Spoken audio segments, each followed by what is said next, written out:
mes abonnés, bienvenue sur votre chaîne YouTube Tennis pour votre pronostic du samedi 29 août 2020. J'espère que vous allez toutes et tous bien. On se retrouve comme convenu après ces 3 jours d'absence. Bon, j'espère qu'au niveau de ma voix, ça va quand même le faire puisque je suis rentré cette nuit pour tout vous dire. Et puis j'ai attrapé une petite crève sur la route, donc au niveau de ma voix, c'est un petit peu poussif. Alors, avant toute chose, avant de commencer cette vidéo, les abonnés, je vous redis effectivement, n'hésitez pas à liker cette vidéo si cette vidéo vous plaît ou si le contenu vous plaît. Ça nous permet d'être bien référencés effectivement sur YouTube et ça permet surtout effectivement de la jouer collectif et de pouvoir effectivement donner accès à nos vidéos à un maximum de passionnés tennis. Donc n'hésitez pas à mettre un petit like, ça coûte rien. Dès que vous mettez la vidéo en route, vous mettez un petit like. Maintenant, vous allez me dire, vous faites ce que vous voulez, vous êtes grand. On revient rapidement, les abonnés, sur les 2 derniers pronostics que je vous avais donnés. Donc, je vous avais donné effectivement dans un premier temps un combiné avec Raonic gagnant et Djokovic gagnant. Bon, ce combiné est passé, on va dire, sans aucun problème, avec une belle cote de 1,98. Et le deuxième pronostic, malheureusement, était perdant. Donc, Sakkari contre Serena. Je vous ai plutôt conseillé Serena. Bon, Serena menait 1-7-0, 5-3, elle n'a pas conclu, j'en suis désolé, mais j'ai pas dormi avec Serena, effectivement, la veille. Je dis ça pour un abonné, effectivement, j'ai vu un message ce matin, enfin, oui, quand je suis rentré, où un abonné me disait, voilà, j'ai pris Serena, et c'est le deuxième pronostic que j'ai perdu. Alors moi, j'y suis pour rien. C'est-à-dire que déjà, s'il avait pris le combiné, il aurait effectivement équilibré. Et j'ai bien spécifié sur la dernière vidéo que c'était une méthode de 1+1. On a fait un mois d'août, effectivement, qui est relativement correct, qui est même très très efficace. Après que cet abonné prenne ce pronostic et prenne pas l'autre, c'est pas mon problème.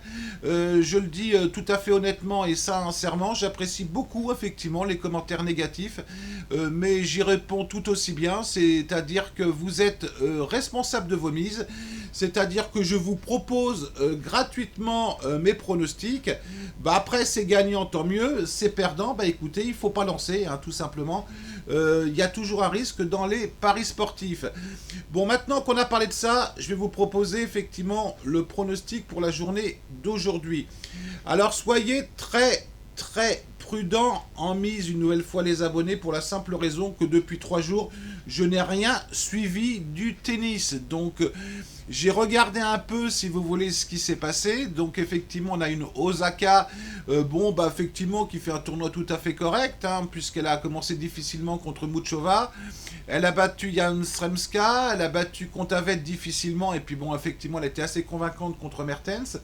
Contre une Azarenka qui revient bien, et qui revient même très très bien, puisqu'elle a fait un excellent tournoi, puisqu'elle a battu Vekic, elle a battu Garcia, elle a battu Cornet 2-7-0 à chaque fois, elle a battu Jabber 2-7-0, faut quand même battre Jabber 2-7-0.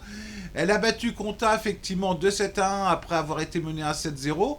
Donc une Azarenka qui revient très très bien.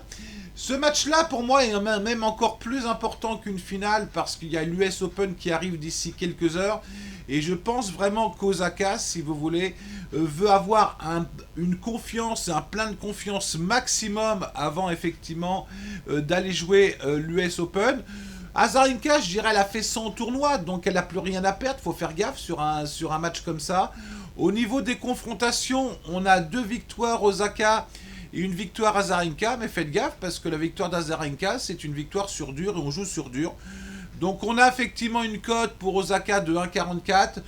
Bon, je pense néanmoins que l'expérience d'Osaka devrait faire la différence. Il est évident que je ne vais pas vous conseiller une cote à 1,44, vous me connaissez bien. Donc je vais vous proposer sur ce match un pronostic alternatif. Donc on y va tout de suite. Le temps que je trouve mon pronostic. Donc je vous ai présenté plus exactement, un pronostic alternatif, c'est-à-dire que je vais jouer la victoire d'Osaka 2-7-1, remboursée si 2-7-0. Donc j'ai pris la cote du 2-7-1 sur un book, j'ai pris la cote du 2-7-0 sur un autre book, c'est-à-dire moins 1,57, je vais y arriver, veut dire une victoire de 2-7-0. J'ai pris un calculateur de mise, c'est-à-dire anabet.com, c'est-à-dire que je mets la cote de mon 2-7-1, Je couvre par la cote de mon 270, je mets ma mise, c'est pas forcément ma mise, c'est un exemple, et ça me donne une cote de 2,10. Hein, donc je vais pas jouer au con non plus, je vais seulement mettre 0,5% de mon capital parce que je suis pas certain là-dessus. Et puis je vous avoue, je suis un peu dans le coltard là, donc je veux pas faire n'importe quoi. Donc vous y allez vraiment si vous le sentez. 0,5% c'est en fonction de mon capital. Chacun joue la mise qu'il veut, mais ça veut dire ne jouez pas une mise énorme. Je suis effectivement sur une proba moyenne, hein, je suis pas sur une proba forte. Je suis sur une proba moyenne, donc allez-y effectivement tranquillement. Lorsque j'aurai repris mes esprits, dans quelques heures, effectivement, il y a l'US Open, donc là, effectivement, on va avoir pas mal de choses.